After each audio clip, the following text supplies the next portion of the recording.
Hey again. Hello again. Welcome back. Maybe you never left. I don't know. I'm glad you're here. I'm glad I am here. It's a very rainy day here. In the beautiful Twin Cities of Minneapolis and St. Paul and surrounding environs. And so it's one of those days where, it's cozy to be inside. You needn't feel guilty about not being outside and getting your steps because it's cold and windy and it's raining. So there you go. Guilt-free, guilt-free participation with interior practice, right? Practice inside. Seems skillful today. It's wonderful to see you. Today's talk is called Sublime Ephemera, which is probably one of the more pretentious talk names I've ever come up with. I always try to surpass myself. I think this is probably it. Ephemera is a word I had to look up in the dictionary because I bought a book recently and I loved it. A book called Ephemera, a graphic novel called Ephemera. It was really, really beautiful, and I had to look it up. Ephemera, so Sublime Ephemera. It's Ephemera. And to save you the time, here's what the wonderful Noah Webster has to say. Ephemera is things that exist. It's a plural, ephemera. Things that exist or are used or enjoyed for only a short time. There were papers, letters, old boxes, all sorts of ephemera, is the sentence, right? Or items of collectible memorabilia, typically written or printed ones that were originally expected to have only a short-term usefulness or popularity, right? It comes from the Greek ephemeros, which meant lasting only a day. It originally denoted a plant said by ancient writers to last only one day or an insect with a short lifespan, hence was applied to a person or a thing of short-lived interest. Current use has been influenced by plurals such as trivia or memorabilia. Pretty cool, huh? I love it. It's my new favorite word, ephemera, right? By the time this talk is posted, I'll probably have a new favorite word, but I just think it's really cool. And I bet you can already guess, like, oh, I bet I know where he's going to go with this. Only short-term usefulness, short-term popularity, lasting only a day. Something that has, or a person that has short-lived interest, right? It's Buddhism. I don't know that they knew it was Buddhism, but boy, is that Buddhism. Non-self, impermanence, um, relative value, the eight worldly winds. There's a whole bunch of ways, Buddhist ways we could go with this topic of ephemera. The changeability of value. Oh, he was popular, then he wasn't popular. We loved him, then we hated him. We thought she was smart, then we thought she was stupid. She had a lot of value, then she had no value. She was popular, then she didn't. 15 minutes of fame, that whole kind of thing, you know. Um, why am I talking about this? I'm talking about it because I learned about myself at some point. I couldn't tell you when, but at some point the light bulb went on. I'm very interested in ephemera. In particular ways, it shows up for me as that's a broad category of objects, right? Ephemera, right? Something that's only designed to be used for a short time, or something that has a short shelf life, or something that's only used for a specific function for a short time. The more you think about it, the larger that category actually becomes until at some point you're like, well, geez, at a certain point, kind of everything could actually be ephemera, depending on what we call long-term, short-term, valuable, not valuable, right? Oof. You start realizing right away um, what constitutes ephemera and not ephemera is completely arbitrary, depending entirely on the person, the culture, the time, right? What has value, what doesn't. So at some point, the light bulb inside my own little noodle went off and said, you know what? I'm really drawn to ephemera. And I don't know why. I haven't figured it out yet. Offering you this talk might be part of me figuring that out. But I'm very drawn to um, the small little object, where I'm going to try to limit this talk scope by talking only about objects. The small little object that supported your life in some small way and then essentially vanished or stopped being useful almost immediately, like a receipt. You had to sign it to say, yep, this is how much I'm agreeing to pay. And here's my added tip on that day, on that time. I sign my name and off it goes. It stops being useful to me almost immediately. Um, but I think part of what caused the light bulb for me to go off on, oh, I'm really drawn to ephemera. Like it has a lot of value to me, and I haven't figured out why, is because at some point I realized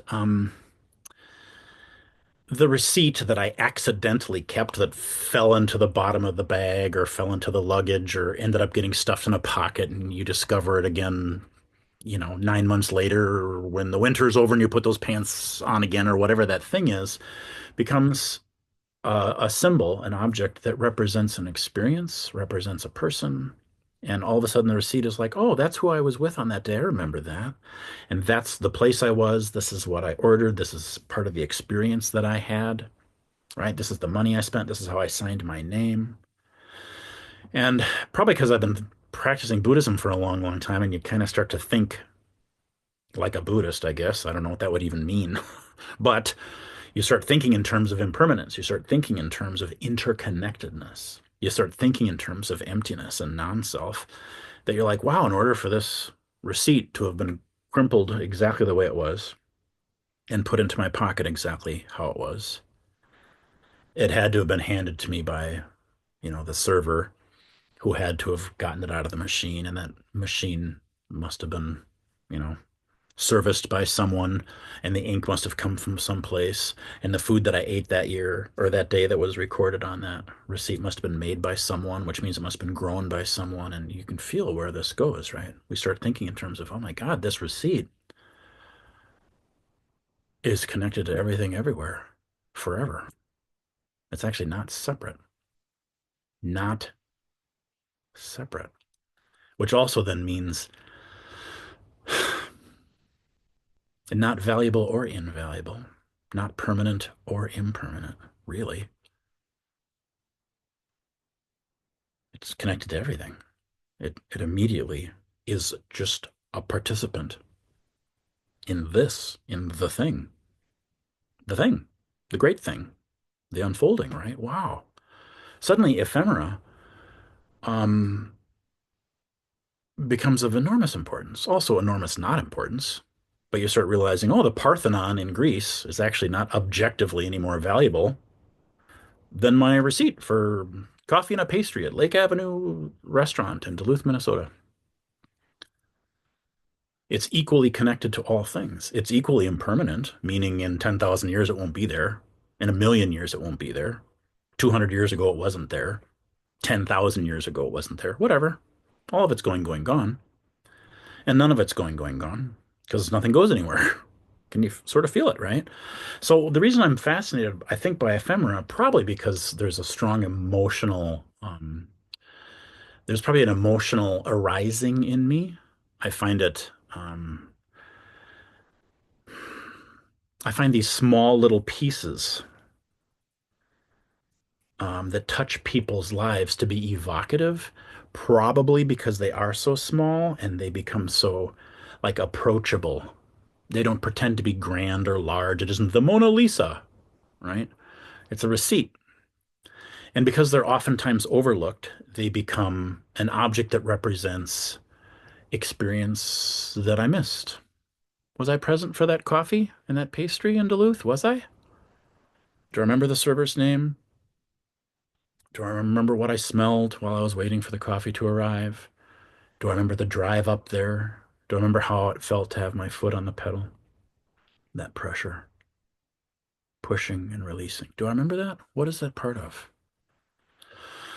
So the reason I think um, I want to talk about this today is it's one of those examples that's so important in practice is any thread that I pull at with attentiveness, any thread that I pull at with love and diligence is connected to every other thing. The thread of my violin lessons, the thread of my coffee receipt, the thread of my marriage, the thread of my Buddhist temple, the thread of my whatever. If I pull at it, oh, I get it. You're connected to everything everywhere for all time, forever. That's how this works, right? And so we have ignored ephemera, we have blessed ephemera. That matters because most receipts are ignored and thrown away. I'm going to stick with the receipt metaphor, right? But if I could go to a museum and see this is the receipt that Albert Einstein received when he bought the coffee, and during that meeting, he met with Leo Szilard, and they had this incredibly important conversation that ended up changing the future of the American nuclear program, which had implications for the atomic bomb, which had implications for ending a world war, which had implications for a post-nuclear society, which had implications for, oh my God, I would stand in line for 2 hours just to see that receipt, wouldn't I? These were Abe Lincoln's shoes. Oh, his shoes. There they are. Right? His shoes are ephemera. I waited in line once at the Science Museum of Minnesota to see Neil Armstrong's gloves. The gloves. You know what I'm talking about. The gloves he wore when he stepped on the moon for the very first time. A human being stepped on the moon for the very first time. Those were the gloves he was wearing. Or it was a glove, actually, and it was in a glass case, as you can imagine, with a label, and no photographs, and you had to wait in line to see it. It's a glove. It's ephemera. It isn't actually worth any more than any other glove. The glove you have in your closet that's yours is ephemera. But boy, was seeing that glove important to me. It was really evocative. I had a powerful emotional experience. That's the glove. This isn't abstract. We really did that. That's a thing, right? These were the glasses John Lennon was wearing when he was shot. This is the you get where I'm going. You get it. We're fascinated by ephemera when it is given value to us because we think, oh, this is connected to an important person, an important event. One of those objects where we can see clearly, oh, this is sacred. The Shroud of Turin, if you believe that. Suddenly, that object, that ephemera, oh, just loose, rough, white cloth that happened to be there. Yeah, wrap this guy's body in this thing. It's all we're going to do all day is wrap bodies, wrap bodies, wrap bodies. There you go. That one. Boom. It's ephemera. It's going to be thrown away. It's going to rot. Doesn't matter. It's thrown away cloth, right? It's what Buddha's robes are made of. Thrown away cloth. Pure cloth. Cloth that has no value. That's what they call it, pure, right? And then suddenly, now, the Shroud of Turin, because of what it might represent, because of what it already does represent, whether it's true or not. Wow, ephemera becomes something super, super sacred because of its association, right? The made up Albert Einstein receipt that I just made up, or the Shroud of Turin, or Abe Lincoln's top hat, or the shoes, or whatever the thing is, they take on this amazing import and power because of the associations that we add to them. In other words, we allow ourselves to look very deeply into the receipt to see, oh my God, the day that that receipt was handed to that person because of who he was, because of where he was, because of the conversation that he was having, ends up having an enormous amount of import. That burial cloth, those shoes, that hat. All we're describing is ephemera like any other ephemera, moment like any other moment, object like any other object, but we're allowing ourselves to look really, really deeply. And then it takes a huge amount of importance. It takes on a giant significance. So the point of this talk is to remind you the receipt you got this morning at the grocery store or the gas station or whatever it was you did, or the shoes you put on, the laptop you're watching this video on, I don't know, the socks you're wearing while you're watching it, the Shroud of Turin. Show me how it's different. It goes beyond the categories of absolute and relative. It goes beyond the categories of blessed or ignored. It goes beyond the categories of intentional or unintentional. Right? Everything belongs in the museum. It's all ephemera. Everything's ephemera. Everything's ephemera. All of it's temporary, all of it. All facts end up as trivia. All objects end up as memorabilia. That's just true. Everything ends up lasting only a day. Everything's popularity, everything's usefulness vanishes in the way we normally understand it to be, right? And so to allow yourself in your practice to touch the experience of a breath, to touch the clothes that you're wearing, to touch the experience of the senses as being not separate from the absolute is crucially important. It's actually the point of meditation, at least in the Zen tradition. The clothes you're wearing are Buddha's robes. What else could they possibly be? They're not separate from Buddha's robes. Show me how they're separate, and I'll erase that line, right? Just like my coffee receipt. When I looked deeply in it, was not separate from the person who handed it to me, or the food that it represented, the person who cooked it, the sun that fell on the field where those vegetables were growing. No separation. So everything is ephemera. And at the same time, we can reify and we can absolutely affirm everything is of infinite value. And so the terms around and the judgment that we imagine exist in ourselves around didn't last long, popularity was fading, 15 minutes of fame. Can you feel there's ego functioning in how I relate to those judgments? If something's only famous for 15 minutes, it's not as valuable as something that's famous for 2 hours. Think of the Beatles. They've been popular for so long. They must be better and have greater value than my neighbor's garage band that I can hear practice during the summer. They don't even have a name, I don't think. They'll probably never play in front of other people. They won't even get 15 minutes. Do you feel how we do it? Down, up, down, up. Less value, more value. Longer, shorter, higher, lower. And most dangerously, sacred, mundane, special, not special, worthy of respect, not worthy of respect. Oh boy.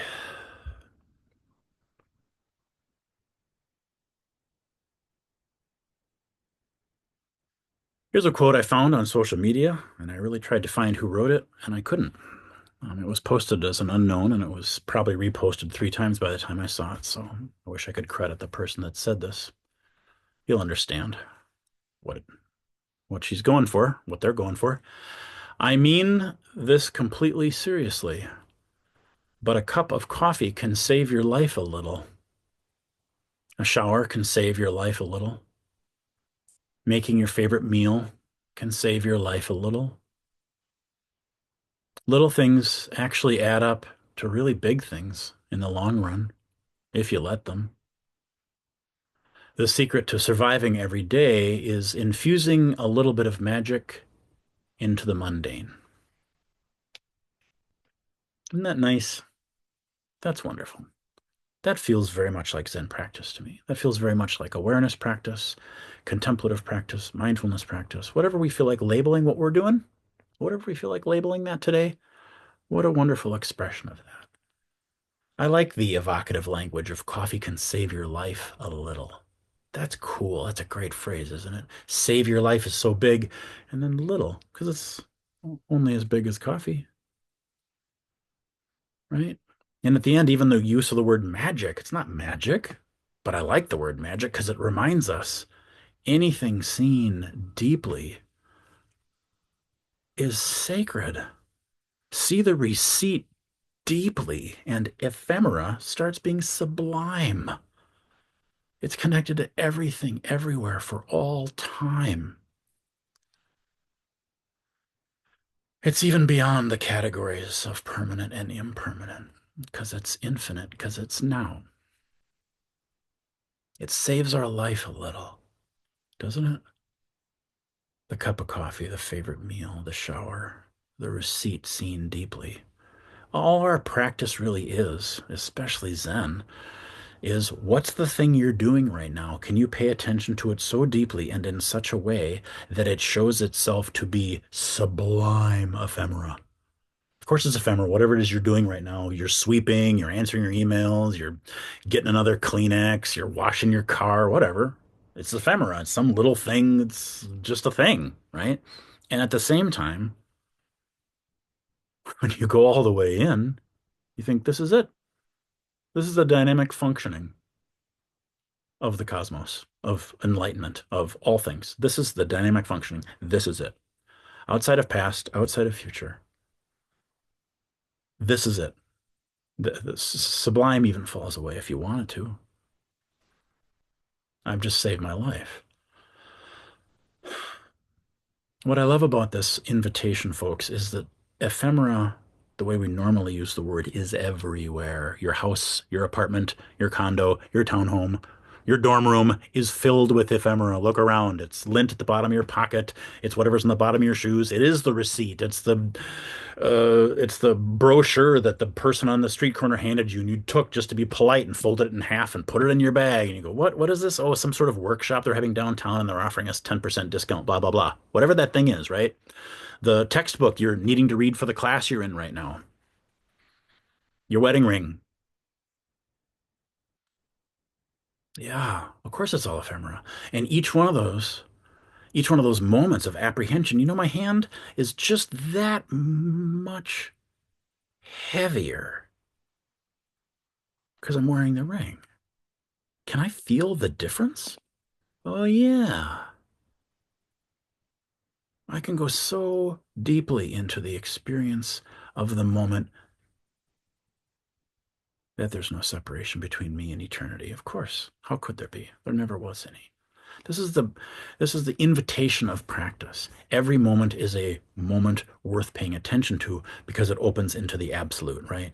Every mundane, boring, secular, valueless, ephemeral moment contains the beauty of everything, right?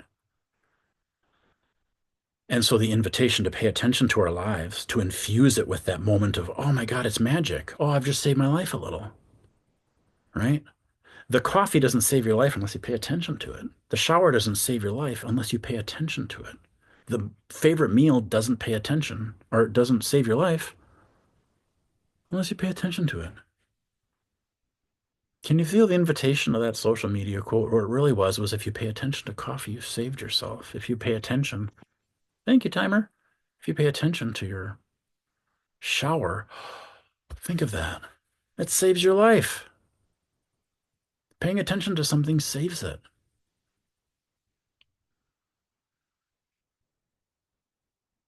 Beauty is ephemeral.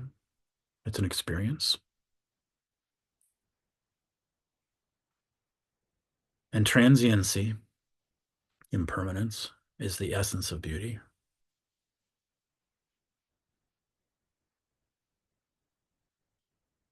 So death makes life beautiful. The fact that what we think of as a life ends is what makes it beautiful. Without death, it wouldn't have transiency. It wouldn't have impermanence. And if transiency, ephemerality is what makes things beautiful, without death, life wouldn't be beautiful.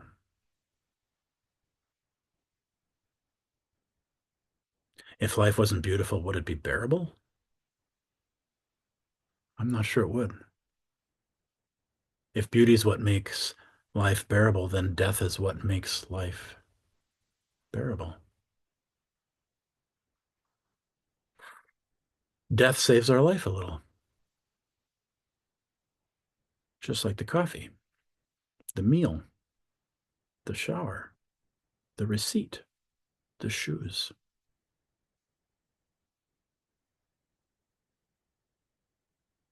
See how I made it big? We started with receipts, coffee and shoes, and then we went to life and death. Same thing. Very same thing. But let's go back down again because it's a little more easy to grasp when we keep it small. Smaller examples are easier to hold, right? And one of the things I really appreciate about using small examples And I'm a Zen student, right? And Zen is filled with small examples. It's always the sound of the pebble that he kicked that hit the bamboo thing that wakes him up, or the ladle that goes into the soup, or the tree in the yard, or something just really small, really normal, really everyday, really ordinary, really mundane, really not magic, right? That ends up being the door to, oh my God, right? I love it for that reason. I love Zen for that reason. It's low budget spirituality. It's low budget. The essence of Zen is the opposite of pretentiousness. It isn't the great sunrise and the thunder of the. No, man. It's the shoelace that breaks. The taste of garlic in the back of your throat an hour after you had the soup. It's low budget. It's not pretentious. The essence of Zen is not pretentious. It doesn't have to be dressed up in robes. It doesn't have to hold its hands a certain way. It doesn't have to exist only in a monastery. There doesn't have to be a certain tone or a certain cadence to the chant or any of that religious foolishness. We can dress it up that way, and that's important. I love the religious foolishness. It has a really important function, but that's not the essence. That's not what it really is, right? That's not actually what it is. It's way more everyday than that. Has to be. Has to be. If it wasn't, it would be separate. It would be a special thing we could only do in certain places with certain people at certain times. Are you ready to do Zen today? Oh boy, well, we're going to need a big property, and we're going to need a big temple, and we're going to need a lot of people who know the rules, and we're going to need to. What? In order to pay attention? What are you talking about? Oh, but I've got to be seated, and there's a special posture, and there's a special color of cushion, and there's a special way that the hands are held, and there's a special. Oh, come on, really? Just to notice the coming and going of a breath? No, it's way lower budget than that, folks. Actual practice is made entirely of spare parts, ephemera, ignored things, overlooked things. It's much more like Linus's pumpkin patch. Small, everyday, not remarkable, overlooked, and very, very, very sincere. In order for the coffee to save your life, the way you pay attention to it has to be very sincere. You can't be asking that coffee to save your life. You can't ask of it to save your life. You can just notice, oh, you're already saving my life. Here you are, already saving my life. I just noticed. Do you see the order in which those things have to show up? If I ask the robe to save my life, Zen practice, the new name, the fancy thing, the new car, the new relationship, the new job, can you feel that I've left it already? I've lost it already. It was already right here. I ignored this sublime ephemera to go to a thing that I thought would save me. It's what we all do. So there's a wonderful quote. I think it's a wonderful quote from the bass player from the band, the Courtneys. I'm not sure they're together anymore. I think COVID hit them really hard, the way it did for a lot of bands back in 2020. There's a wonderful trio called the Courtneys from Canada. And they were interviewing the bass player once. Her name is Sydney Koke, Koke. I'm assuming it's pronounced Coke. And she said, it's okay when bands break up. They had their moment. You can't have all the bands at the same time forever. There's a different moment for each project. That's amazing. What a thing she just said. It's okay when bands break up. They had their moment. You can't have all the bands at the same time forever. There's a different moment for each project. Isn't that beautiful? It's okay when marriages break up. It's okay when families break up. It's okay when the Beatles broke up. It's okay when the empire falls. It's okay when the plant dies. They had their moment. All of them. They had their moment. You can't have all of the things at the same time forever. It's all ephemera. It's all the functioning of eternity in the field of space and time, which means in the field of space and time, it's changing, changing, changing, changing, changing all the time, coming into being, going out of being, coming into being, going out of being. That's why it's precious. That's why it's beautiful. It's why we appreciate it. Thank you, death, for taking away the thing that was alive, or else it just would have stayed there and it would have been stuck. Wow, you're not separate functions, are you? Coming and going. No. I leave one room, I enter another room. Right, that's a death and a birth, sure. It's a beginning and an end, sure. And also those distinctions are arbitrary. There's a different moment for each project, she says. Isn't that nice? This is a project of your life, this moment. The outfit you're wearing, the way you're paying attention, the way you're resting your chin on your hands, perhaps as you're listening to this, or whatever it is you're doing while you're listening to this, the clothes you're wearing, the feeling of the cloth against your skin. Can you feel how that's just a momentary project? You need for that moment to change and turn into something else.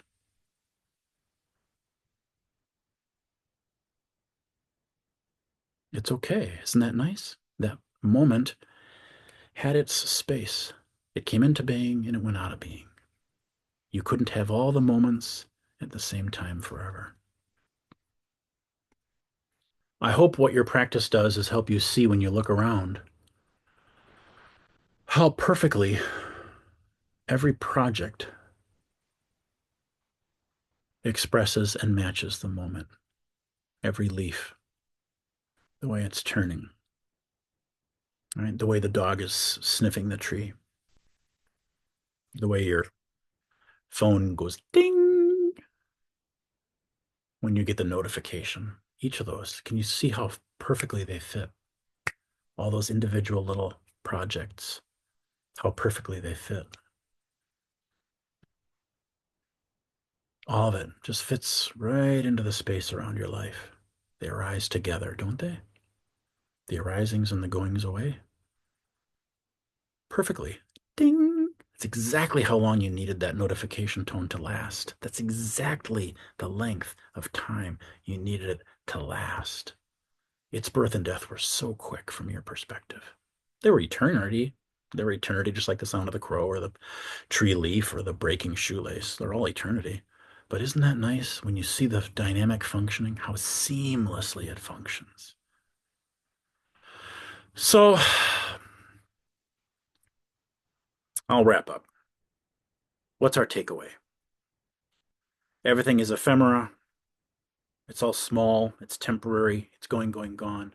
And it's also sublime because it is of infinite value. It is an expression of all things. Practice is here. It's functioning in our lives, the function of awareness practice, the function of Zen, the function of meditation, whatever you prefer to call it. Its function is to wake us up to the ephemeral nature of our experience and the sublime nature of our experience. Always both, always at the same time. Always. We can't have one over the other. Anything seen deeply is sacred. And you go, oh, I get it. You're both. You're a mundane object seen deeply, so you are of infinite value. Always both. Right? So this is how we care for our life in these little ways. Just notice. Care for your life in little ways. Be committed to seeing both. Don't categorize this as sacred or mundane, holy or not holy. Don't. Notice instead, oh, the experience of caring, affection, softness, connection actually arises in me when I meet my life that way. Every receipt, every pair of shoes, every leaf, right? The experience of caring about something is perfect. That's an experience that's perfect. It is not me, and yet I can feel the caring for it, which means I'm not separate from it either. It's not me, but we're not separate. It's not me, but we're not separate. Not me. Can you feel it? Wow. I can then watch how all the ephemera vanishes and changes into something else. And now changes into something else still, right? And now this new shape that it's in, now this needs caring for. It had the appearance of the receipt a few minutes ago, and now it has the appearance of the car keys I'm holding as we walk back to the car. And now it has the appearance of the coffee that I'm holding because of the receipt, because of the car to drive to the. Can you see it? Now this needs caring for. Now the dying needs caring for. Oh, right. That's birthing another moment. So now the birthing needs caring for. Medicine cures pain. Pain cures medicine. Always something in front of us. Always something arising that needs caring for. Ephemera. Sublime. Sublime ephemera. This is what practice does. I think it makes us prone to those capacities that we were born with to hold both. That's what it does. What a gift that is, right? There's a lived life. Wow. The whole time it was going, going, gone. The whole time it was infinite. The whole time it was just ephemera. The whole time it was sacred beyond all measure, right? You've got the Roman Colosseum in your pocket. You've got the Parthenon on your foot in the form of a sock. Same thing. It's beautiful, right? I hope that's helpful. I'm only offering this because it was helpful to me. It's what I needed to hear, what I needed to be reminded of. Um, and so I appreciate your engagement. I appreciate you noticing what comes up in you when you hear stuff like this. And I hope it's of help. Thank you for being here. Thank you for paying attention. Um, thank you for your practice. Good luck on your continued practice. See you back here again soon. All right. Thank you. Off we go.